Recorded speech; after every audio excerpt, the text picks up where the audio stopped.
Every single day, people take unwanted or unused items to thrift and antique stores across the country. But as the saying goes, one man's trash is another man's treasure, and we're here to prove it. Identify valuable things before you throw them away. Join us as we show and tell of treasures found and sold by a full-time reseller with the hopes of helping you find some treasures of your own. Welcome to the What's Sold podcast.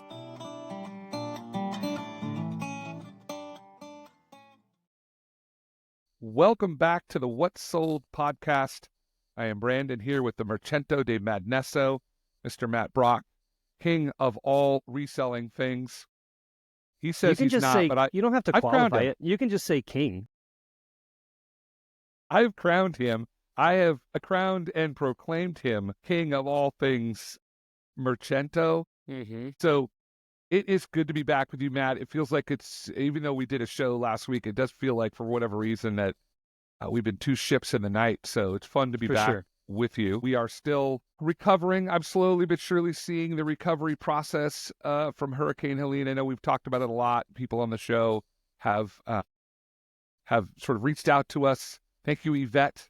Matt, we'll get back to you, Yvette. If Yvette's listening right now, we're giving Yvette a shout out. I will. She sent us some really cool paintings that we'll talk about on a future show. Those of you that are reaching out and just touching base and sending money and all the things that's happening, it's become a really fun community show, which is sort of what we set out to do in the first place, is that we wanted people that were in the reselling world to feel like they had a home. I know that sounds so cheesy, but kind of it seems like, and correct me if I'm wrong, Matthew, but it seems like it can be a very lonely business at times if you're not careful. For sure. I mean, I work by myself most of the time.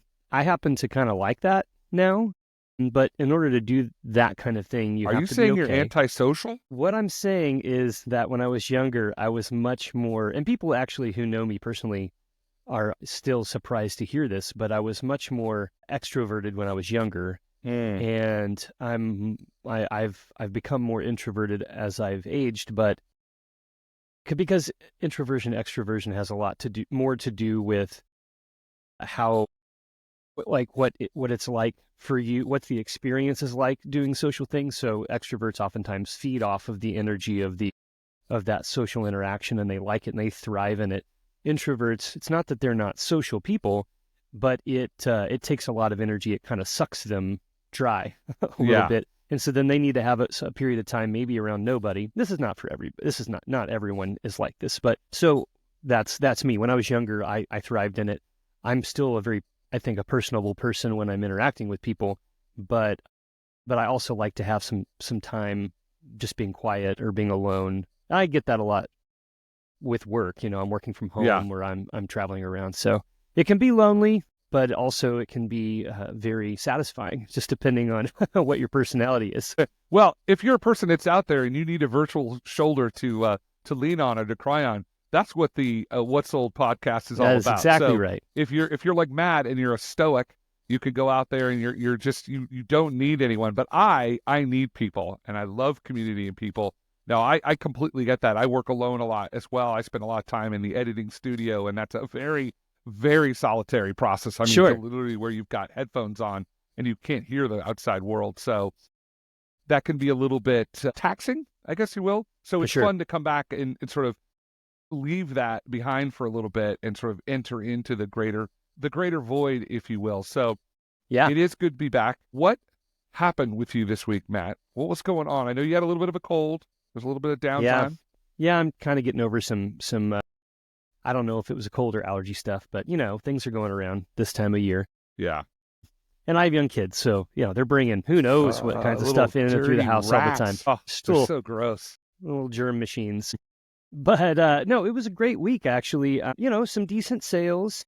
And the last couple of days, I've done really well with some sourcing. So I kind of had slowed down, and post Helene, which has been about a month and a half ago now, it really, turned everything on its head. And so I'm just now kind of getting back into it and getting back into trying to go places to source. That presents a little bit of a challenge for me because I would say probably at least 75% of the places that I would go locally to source were flooded or destroyed, and either will never open again or it will be a long time. And so what does someone do? Well, I end up having to find other places. Now I have to go further out, and I have to be better at planning. I can't just say on a whim, oh, well, I want a break, I'm going to just go over to this place. No. I have to know that I have time. I have to go further away and spend more time there. So I hit an estate sale yesterday. The day before that, I went down to South Carolina and was with some friends, and we did some sourcing. Did really well that day. And then yesterday, got some really awesome stuff at an estate sale. I'm excited to get it listed. And then later today, I'm going back down to South Carolina to meet with a gentleman who I've been to his antique store multiple times, got to know the guy a little bit. And he's going to be retiring next year, apparently, and moving with his partner to Spain. And he has this friend who lives up in New York and does a lot of sourcing up there and sends the stuff down to him, and then he sells it in his store. Well, he's kind of at the place with his business. He's trying to wrap things up and figure out the sale, and he's kind of mentally half gone already. But he still has tubs and tubs, apparently, of jewelry and other things that this lady had sent him that he's not even gotten into yet. I now have the opportunity to go down before it was ever put out to the public and look through it and buy whatever I want. I might buy all of it. I don't know. So that's exciting. And that was just because I had conversations with this guy. I was friendly. I've been a repeat customer. And then now, boom, this awesome opportunity has jumped out, which is awesome. So that's going to be today. Today was a lot of traveling and purchasing things, some fulfillment.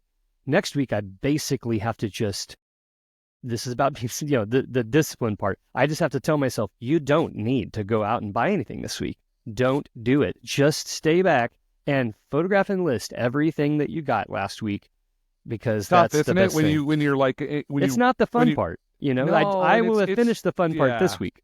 But it's sort of like anything else you do when you're in a business like this. It's so easy to get caught up into the stuff that is fun.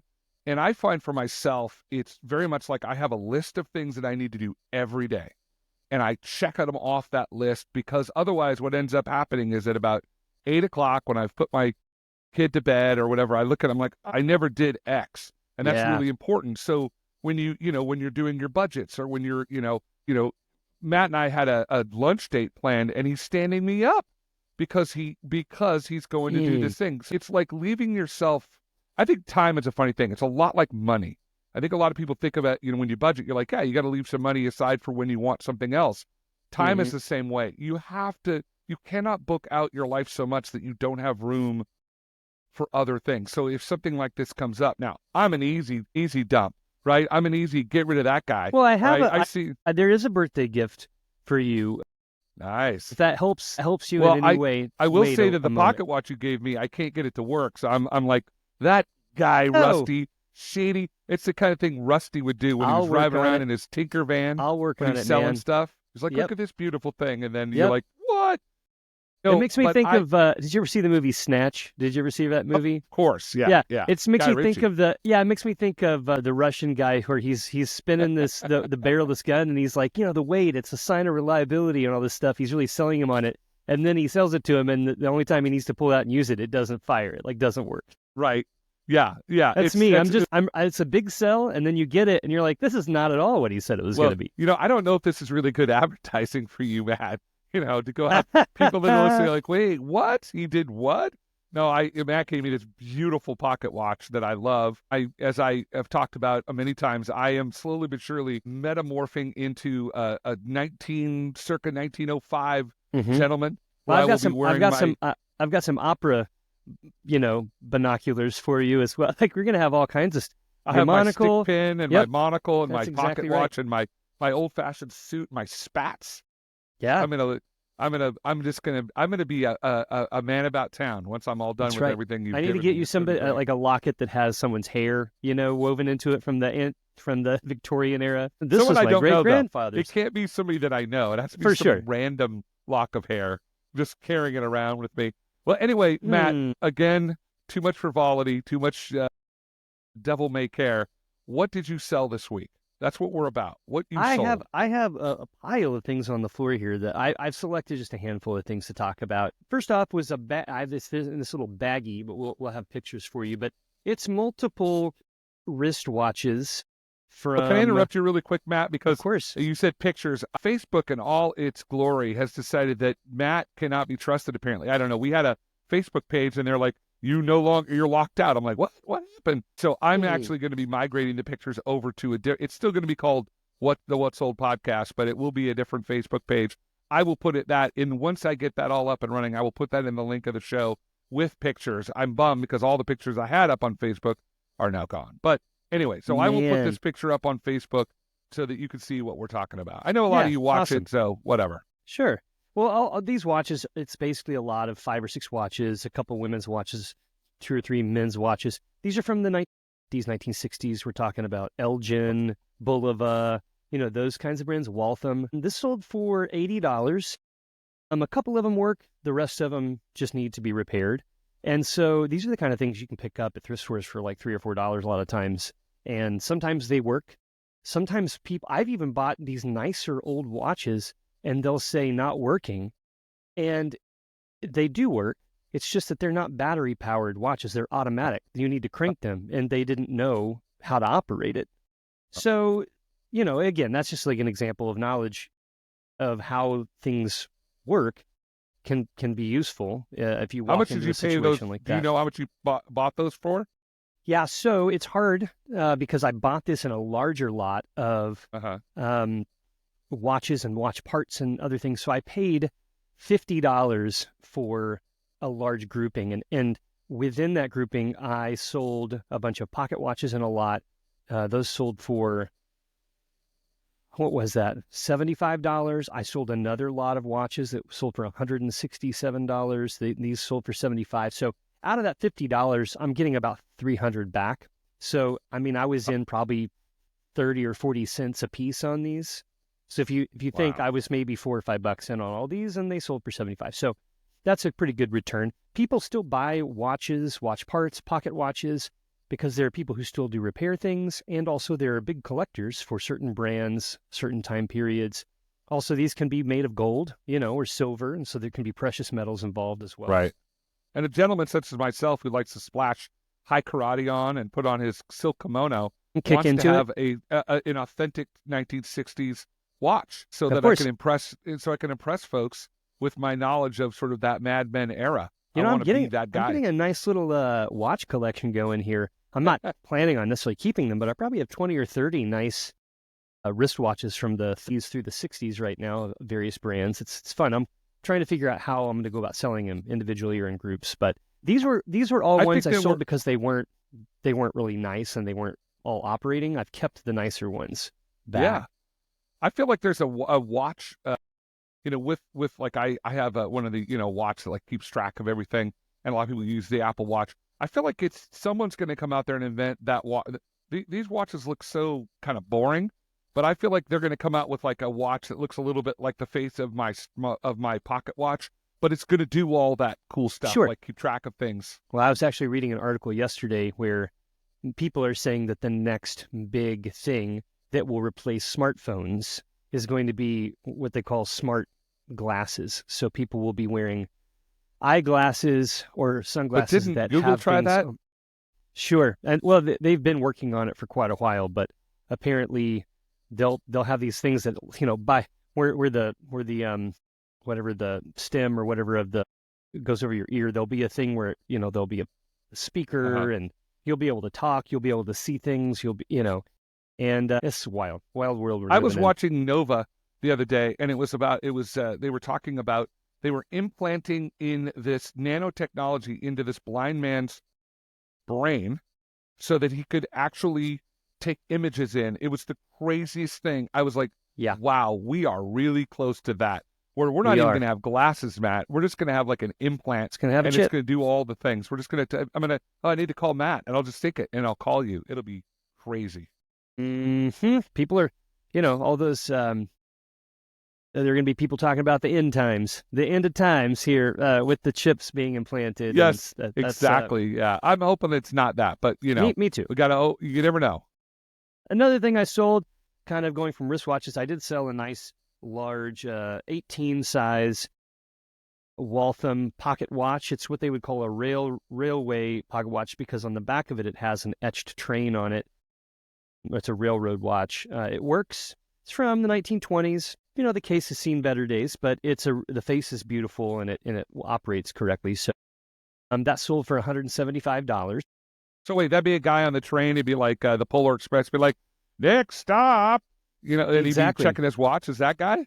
Yeah, exactly. And, you know, actually, in the world of pocket watch collectors, obviously things that are made of solid gold or that are super rare have value. But in general, railroad pocket watches tend to bring high values because they kept time very, very well. Now, the cases might have been beat up. They might not. They were used a lot. But if you think about it, like they needed to keep time really well because they were on schedules they had to keep for transportation of people Sure. and goods. So today, those, as far as vintage or antique pocket watch is concerned, are some of the more sought after certain ones because the movements they keep very precise time or can. Yeah, we've lost the joy of train travel. I love we take train. We go. My father-in-law lives in upstate New York, and we take the train from New York City a lot to go up there. And I'm always. It's great. Train travel is amazing, but now it's just like a recorded next stop Pottsfield or whatever. Yeah, But right. I want the guy to come through and be like, next stop Pottsfield, and he clicks his watch. That's what I want, Matt. I want to go back to that time. I'll be wearing my suit with my stick pin and my pocket watch, my monocle. That's what I want to be. I want to be in that time. You can be singing, what is that song? The Last Train to Clarksville or whatever? Is that the Monkees or something? I don't know. Who was that? I know what you're talking about. I don't know. I thought that was from a musical. Anyway. No, I mean, I thought it was a rock song, I think. Well, Yeah, I'm going to have to double check that. Yeah, All right, we're gonna another have to thing do I some sold, the next two things I sold are not mine, personally. Oh. I'm selling these for someone else. You stole them? Correct. I stole them, and now I'm selling them for profit. Nice. No. That's what we're all about here on the What's Sold podcast. Yeah, exactly. And I've talked about this in previous episodes, but I'm moving more towards trying to do more and more consignment services, sell things for other people, because guess who? There are a lot of people out there who have a lot of things they would rather sell and have the money for. So why do I need to waste my time driving around, always kind of playing the lottery, so to speak, whether or not I'm going to find something that's worth it price-wise or find it? Why not just work with people, help them out, split the money? I have work to do. I'm not driving around like, a crazy person. So I'm getting all kinds of things from people right now, but the two I'm going to show you are smaller things. The first thing is a small little, it's either a wedding ring or like a cocktail ring, but Very it's delicate. got I would say it's about a 0.2 or maybe a quarter carat diamond in it, and it's made out of platinum. It's about size 6.5. This is probably from the 1920s, 1930s. A lot of the jewelry from the 1920s, you saw a lot of white gold and you saw a lot of platinum for higher end pieces with diamonds, sapphires, rubies, things like that. So this sold for right about $300. And it's a small ring. The platinum is less valuable by the gram than even 14 karat gold by weight. But what's strange is when you see people buying jewelry from that time period, they pay a lot more for that type of jewelry because it's from that time period, but way more than they would buy the exact same piece if it was in gold a lot of times and when it's in platinum. So I don't really know why that is, but if somebody happens to know, email us and let us know. I'd like to know. But anyhow, this was an easy thing. I mean, it's so small. I can store thousands and thousands of those if I wanted to. It took 2 weeks. I don't know what they paid for it originally, but the way I do the split is after eBay takes the fees, it's either a 30-70 or a 60-40 split on the remaining amount, whatever that remaining whole is. I'll do a lower percentage if the stuff is really valuable. If it's not as valuable, I'm going to up my percentage a little bit more just because I have to factor in my time, and it's the same amount of work and time to list something for $10 and something for $10,000, and I would much rather be dealing with higher end things because I stand to make more money. It's just kind of a basic thing. Another one that I'm excited about. This is just a really before you cool go on piece. from that, I think that's an important point. We've talked about it a little bit on the show, but it's like we're not saying there are just many different kinds of resellers. There's the reseller that's like, I want to sell these small items. I'm only working an hour or two a week. I bring in an extra $200 a week or a month or whatever, and I'm happy with that. And then there's people like you that are full-time that, of course, you want to do where you're going to maximize profit for the things that you sell. So if you could sell something, one small item, and it makes twice as much as a huge item, then of course you're going to do that. So just something to think about when you're out there reselling. And the only caveat to that is if it's something that I'm selling myself, then it's a little bit different, because if it's really valuable, if I have to spend a lot of money, how long am I going to have to float that cash for before it comes back to me, and how much am I going to make? That's one of the big factors in whether or not I bite and buy it or not. But if it's other people's things, I mean, I'm storing it for them securely. I'm researching it. I'm photographing it. I'm storing it. I'm fulfilling the item when it sells, and then I'm paying them out on a schedule. And it's not complicated, but I love it whenever someone gives me valuable things, and they're happy when they get a lot of money. Oftentimes they sell for more than they're expecting. Not only are they happy to get money, but they're getting even more than they anticipated. And so it's cool. And I'm developing these cool relationships with people. Also, which is kind of a win-win in terms of you don't have to store it. You don't have to float the cash. It's really a matter of in a sense, you're putting your reputation as a good reseller is the key, right? If you do the work, then other people are going to be like, oh yeah, that guy will sell.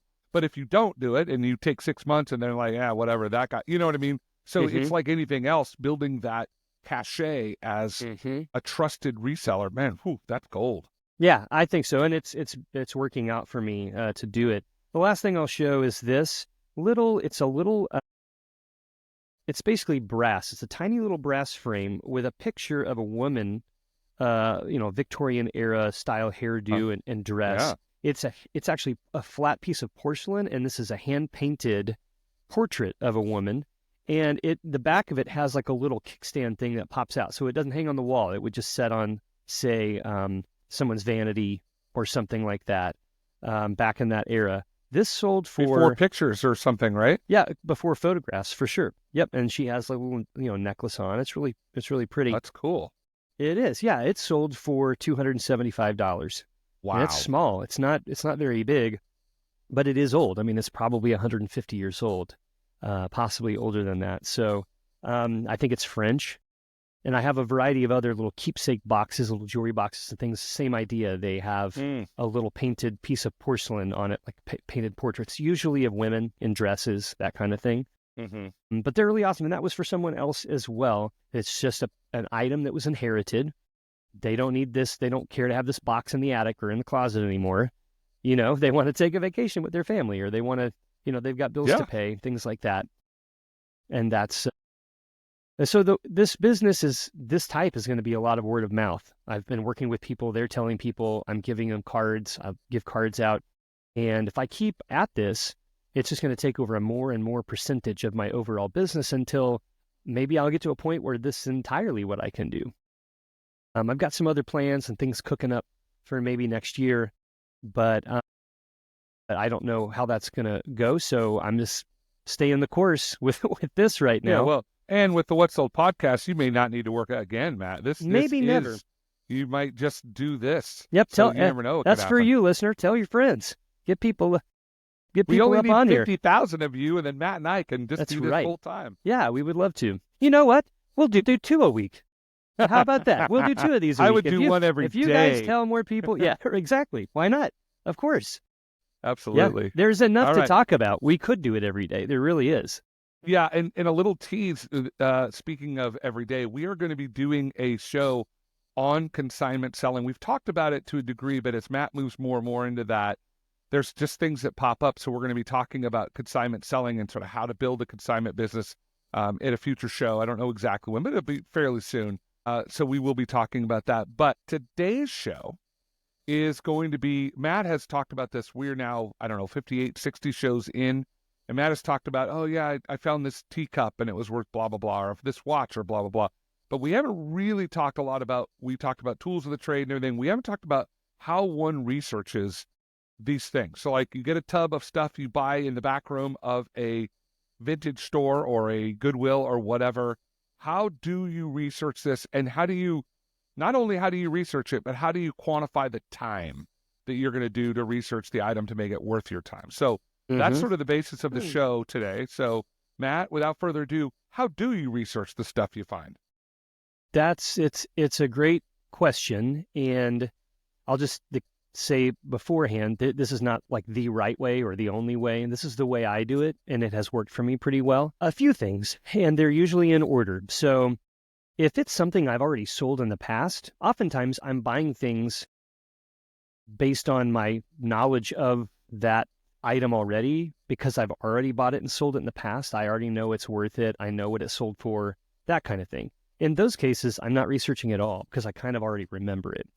If it's something that is new, or it's something that I have to do like complete research on it, the first thing I'm going to do is take a photograph of it and use Google Lens, which is an option on Google where you essentially, there's on the app, or if you're on your smartphone, you just touch a little camera icon and it pops up. You can either take the photo through the app or you can just pull the photo from your photo stream. And it's going to search the web for other images that look as close to that as possible. And it's a mixed bag. Sometimes I find things right away. Sometimes I don't. The ideal situation is it finds it pretty quickly, and one of the first photos that it's pulling is a listing that's active on eBay or Etsy or something, so that I can then click on that, go directly to the listing and see what it sold for, or what it's listed for. Once I figure out what it is, either through Google, by the way, you can do that same thing within eBay. They have the same setup. You touch a little icon, you can, and it will search all of eBay for listings and photos that look like that. I don't have as good a luck with that as I do with Google. But once I've identified what it is, or at least I have good words that I know are search query words to find it within eBay, I then go into eBay and I start looking it up in eBay to try to find other items like that. Once I feel like the search query is correct and I am seeing the items that are similar to mine, then I'm going to go click on sold items, and I'm going to refine that search to show me the highest sold items in the last 90 days from that search query. So when you say search query, can you explain what you I do. A person that wouldn't know what a search query is? So a search query, it's the same as if you're just typing in to search for something on the internet, but within eBay, there's its own search bar where you're just searching within eBay. So let's say I'm looking for, this item, the last item I talked about with a woman who has the painted portrait in this frame. Maybe I didn't know that was painted, hand-painted. Maybe I didn't know that was porcelain. Maybe I'd never come across one of these before. I'm going to do Google Lens. It's going to pop some up. Great. I go into eBay. As I look at some of these, they're saying things like antique, Victorian, woman, hand-painted, porcelain. I go back and I get out my loop and I investigate that. Oh, sure enough, it is porcelain. And yeah, I can feel it is hand-painted. So then I go into eBay and I'm going to search antique, hand-painted portrait in frame or something like that. And then it's going to pull up all of these things that are similar to mine. On the left-hand side of the site, you can scroll down. There's a little checkbox that says sold items. When you click on that, it's going to then generate a bunch of listings again. And instead of the price in black, it's going to have the price in green. And it's showing you that it's green because these are all items that had those words in their title, the ones I searched for, that have sold in the last 3 months, the last 90 days. That's handy. And so it will tell you, and then you can refine it further. You can look at ones that were sold just as a buy it now, or ones that were sold just as an auction. You can look from lowest price to highest price to lowest price, which has ended most recently. There are a lot of options there. So you go through and you just look. I like to see the high end and the low end. And then I want to see the middle range. So what am I looking at here? Okay, well, these are selling anywhere from $100 to $300. So I kind of look, and as I scroll down, I'm just kind of calculating mentally like approximate averages. And I look at the ones that are as close to mine as possible, and then I kind of determine what I think the most average price would be. Now that I've determined the average price, it doesn't mean I have to list it for the average price. It just means now I know what the low end is and the high end. I'm shooting for the high end, so I'm probably going to list mine, at least initially, a little bit on the high end, maybe even higher than the highest, allow people to take offers. Maybe somebody will bite, and then if they don't, I just slowly lower the price over time as a buy it now, or I might just throw it up on auction and let the public decide what the value is of that based on what they end up bidding on and what it sells at. So Because ultimately it's only worth what someone out there is willing to pay for it. It's true. The only thing I'll say about that is on any site, but especially eBay, it can be very difficult at times to determine what is the actual current market value of this thing, because some items, like postcards, are a great example, where you might see one and it sells for $8, and then the next one that's identical sold for $25, and then the next one sold for $12, and then the next one was $4. And you're like, is this only worth $4? Is this $25? It's the same thing. And that just depends upon if the buyer who wants that particular item happened to be on that day, right when you listed it or not, right? Or if it jumped up in demand, or if the demand fell off really fast. There's so many factors. So wait a second. If you think about that, you just said it. It's like, if the person's on there, is there a way to position items? So say you've got something, that historically it's sold at X dollars, whatever. And is there a way to position in eBay or wherever so that you can target that exact buyer? Or is that just sort of a crapshoot? There is no way to specifically target a buyer. The ways to enhance the chances that it will sell are two things. Pay eBay extra money in order to promote and show your listing to more people. If you do that, depending on what percentage you're going to allow them to take from the final sale price, which you can also I can have it, my listing, it's called promoted listings. I can promote them, meaning I'm going to pay extra.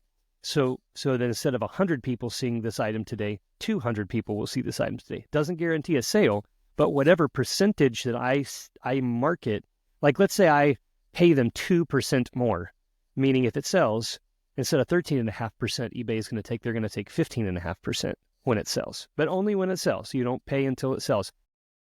Or I could put 50%. I'll give you an extra 50%, and then they're going to show it to maybe 1,000 people. But you don't really know. This is all back-end eBay stuff. It's really kind of hard because it's not really transparent. There's no way I can verify that they're doing what they say.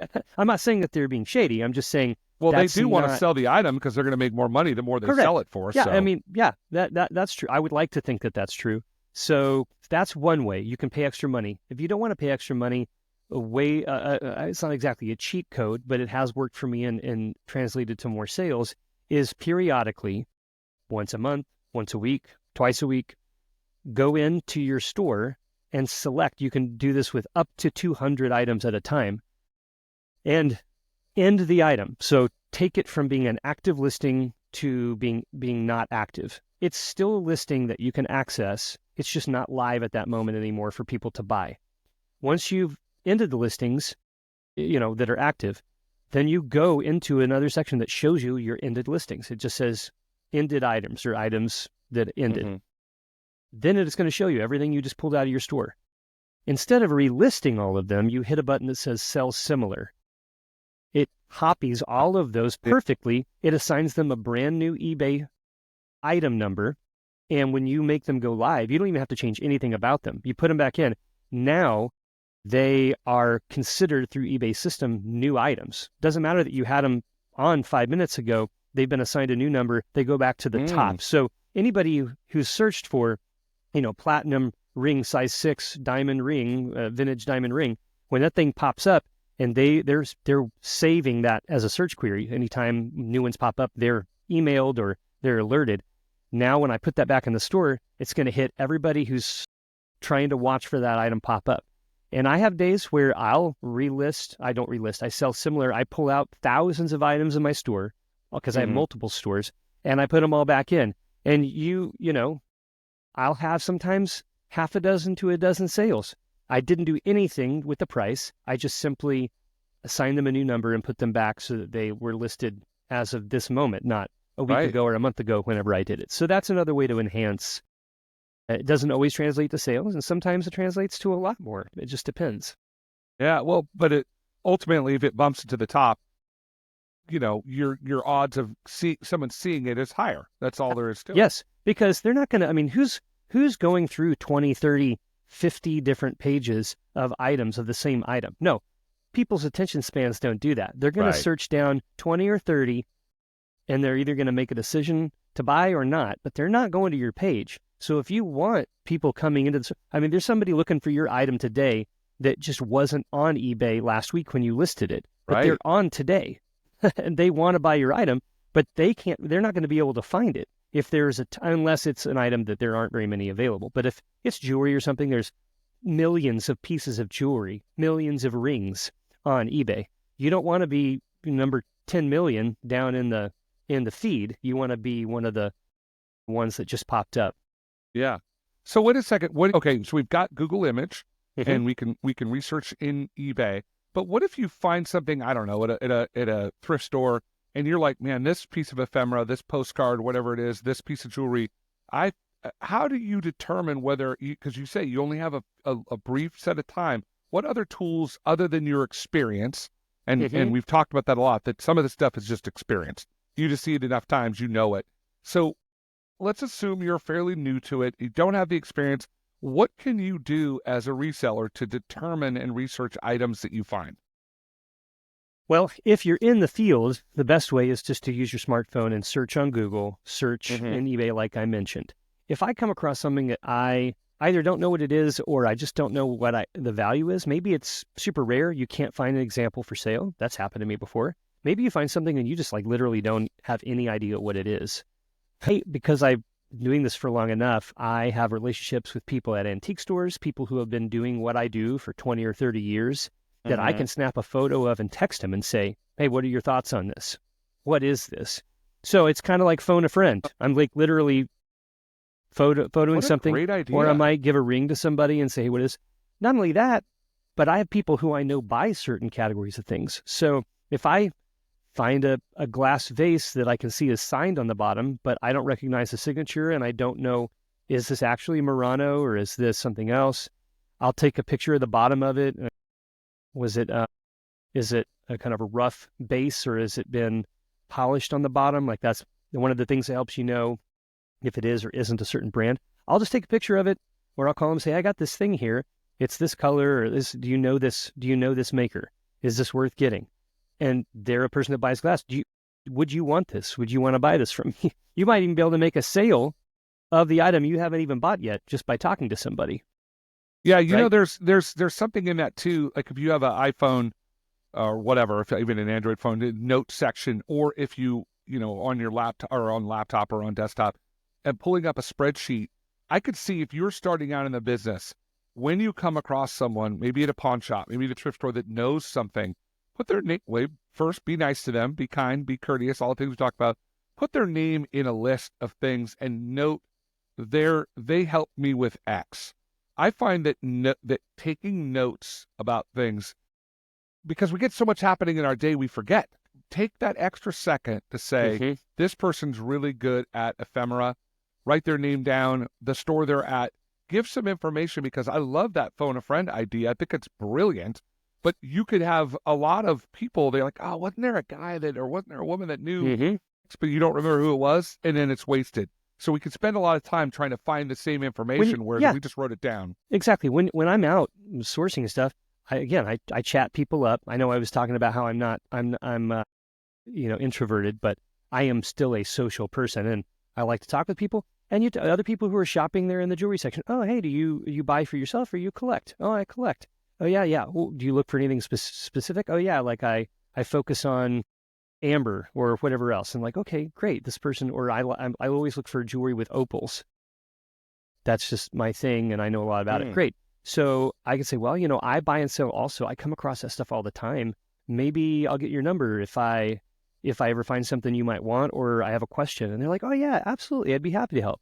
You just do that, and you can have essentially a Rolodex of contacts almost in your, and I just put their name, and then in the like byline, you just write expert on blah, blah, blah. And so the next time I'm looking at this and I think, okay, this looks like a black opal. Can't quite tell if this is synthetic or, I mean, it looks a little suspect. Snap a photo, text them. Does this look legit to you? or not. I mean, that's maybe a bad example, but you understand the Yeah. the I think the idea. young Sparkies that are out there right now that are like, Rolodex? What's a Rolodex? Yeah, for all of you young bloods out there, a Rolodex was a little handy thing where you had little slips of paper that would literally roll, or you could file up and down. They did have the ones that completely rolled, I like think in the a circle. Rolodex was the It brand. was a brand, right? It's Yeah. it's like Kleenex. It sells So tissues, great. but I love that. I love when we get to go back to those far gone times of the Rolodex. But in all seriousness, that Rolodex, the concept of a Rolodex hasn't changed.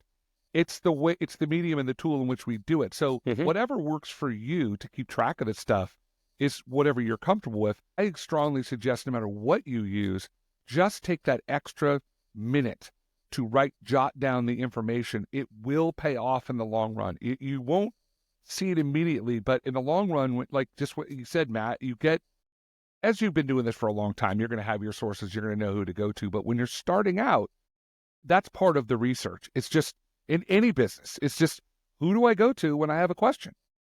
Exactly. I do. I mean, I'm learning all the time, and that's, to me, it's the most fun part of the job. Even more fun than scoring a big thing that you get. I mean, that's exciting, but that was just that one time. But if I learn about a category of items, and now, for as long as I do this, I have the opportunity to buy and sell multiple things over time, because I'm aware that it exists, and I'm aware that there's a collector base out there for these kinds of items. Right. Okay, so we've got Google Images, we've got phone a friend. Any other things we can do to research? I mean, obviously there's go find an expert, but what would you do as a reseller in the field to research something? Is there anything you haven't told us, I guess is what I'm asking. I mean, you can use the tools that I've talked about in the past. Make sure you have a little magnifying glass, a loop or something, so you can look at things very closely. If you want, you can even bring a tiny little pocket scale that measures things in grams or carats. So you could measure loose gemstones, or you could measure or you weigh, jewelry, if it's gold or silver.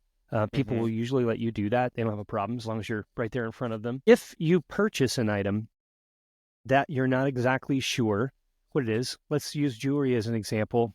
You can walk out. You think, okay, I think that this might be a genuine sapphire, but even like a natural one in this ring. But even if it's a lab-grown one, because of the price and the fact this is gold, I know I can make some money. If it's natural, though, it's going to be worth a lot more. So let's say you bite and you take that risk. And you can immediately, I would say, go to a jewelry store that buys things, or a pawn shop that buys gold and whatever else, and then see if they will test it for you. See if they will, because a lot of these places have experts on jewelry, on gemstones. They have equipment that's probably more accurate and more expensive than what you own, and they'll look at it, because if they're wanting to buy it, potentially, then they're going to do their due diligence to determine what it is. And they'll come back and tell you what it is and what they'll offer you. And if you want to sell it, great.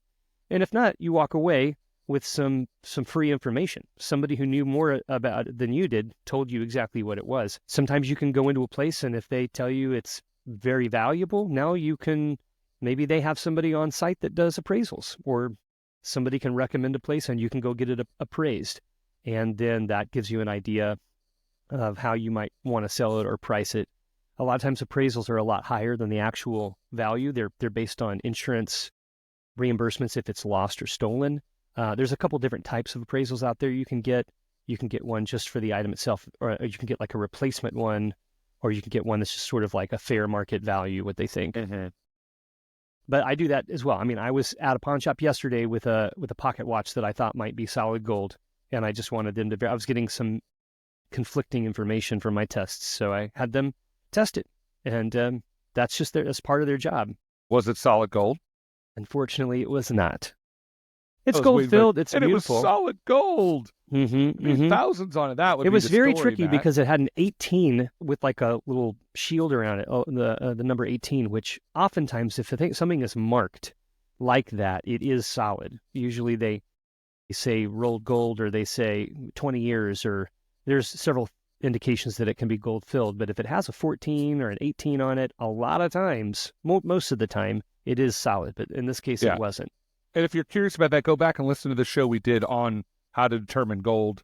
values, and that's a very detailed show, definitely worth going back to Yeah. listen to if you're like wondering, wait, how do I determine that? Because we did a whole show on that, so that's a big part of it. All right, any other things as we're kind of coming up on time here, Matt, that you would recommend people do? I would say if you ever find a person that happens to know a lot about a particular category, it's a category of things you have access to and you see a lot or you're interested in, maybe you could see if they would teach you.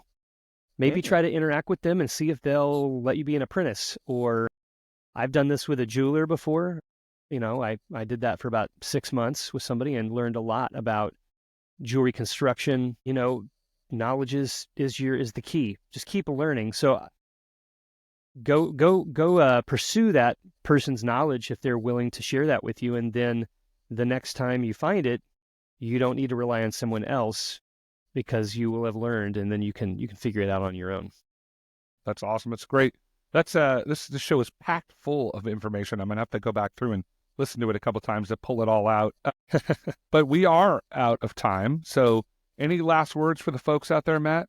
No, a little teaser. We're going to talk about another strategy that I'm going to try to employ this coming year, but it involves following estate sales, online auctions, and sales. I've been doing pretty well with that lately. So maybe look in your area to see what sort of online like auctions or estate sales are in your area. And there's some really good sourcing that can be done from the convenience of your own home, just on the computer. And that saves you gas. It saves you time. You just click a couple buttons and it's done.